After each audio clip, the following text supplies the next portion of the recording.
Genesis chapter 30. The sons of Jacob.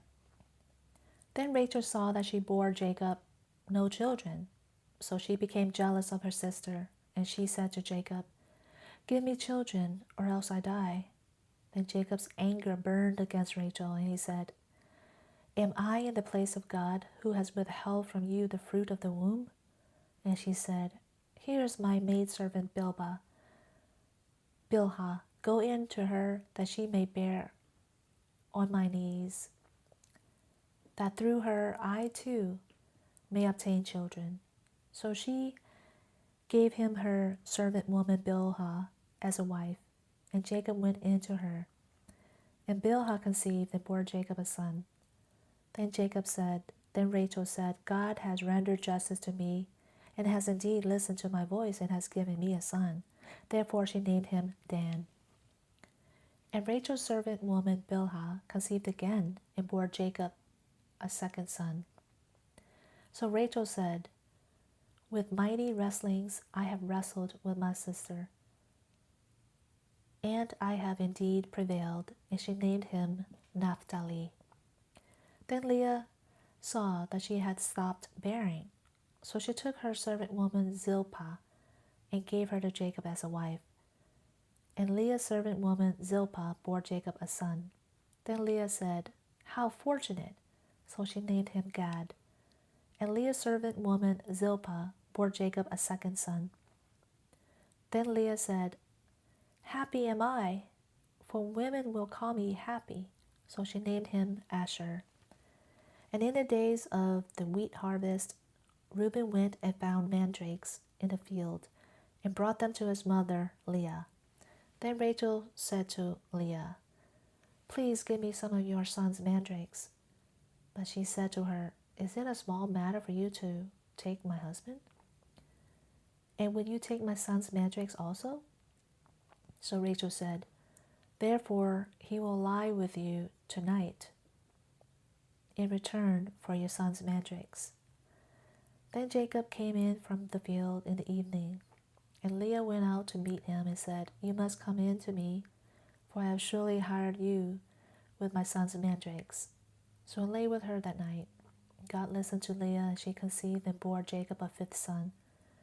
And Leah said, "God has given me my wages because I gave my servant woman to my husband."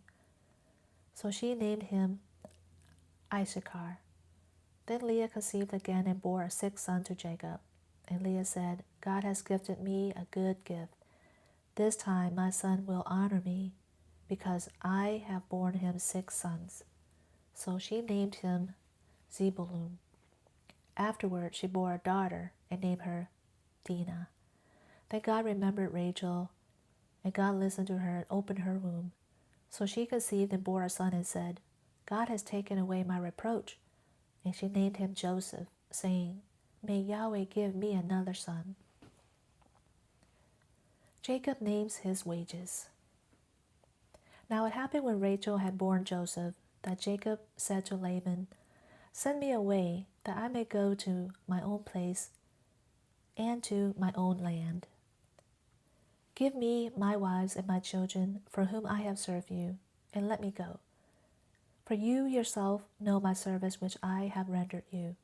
But Laban said to him, "If now I have found favor in your sight, stay with me. I have interpreted an omen that Yahweh has blessed me on your account." And he continued to say, "Name me your wages, and I will give it."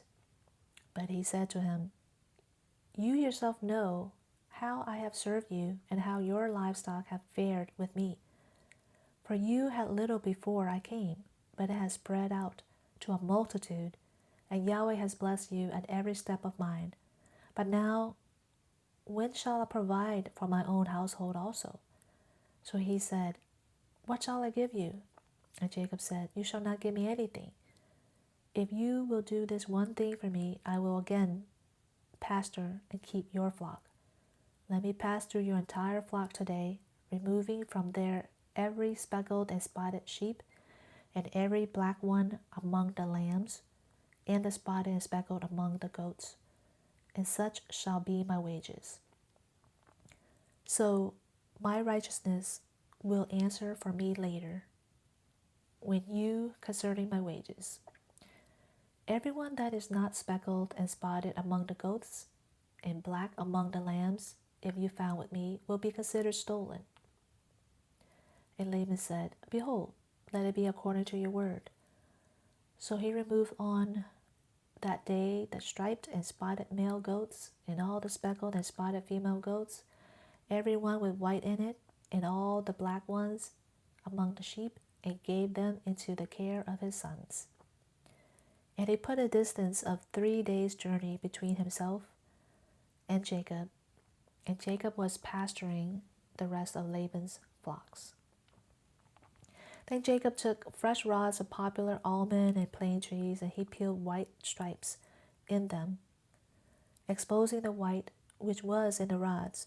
And he set the rods which he had peeled in front of the flocks in the trough, that is, in the watering channels, where the flocks came to drink.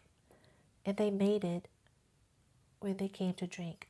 So the flocks mated by the rods, and the flocks brought forth stripes, speckled and spotted. And Jacob separated the lambs, and he made the flocks face toward the striped, and all the black in the flock of Laban.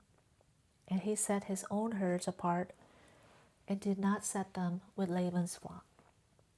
Now it would be that whenever the stronger the flock were mating, Jacob would place the rods in the sight of the flock in the trough, so that they might mate by the rods. But when the flock was feeble, he did not put them in. So the feebler were Laban's, and the stronger Jacob's. So the man spread out exceedingly, and had large flocks, and female and male servants, and camels and donkeys.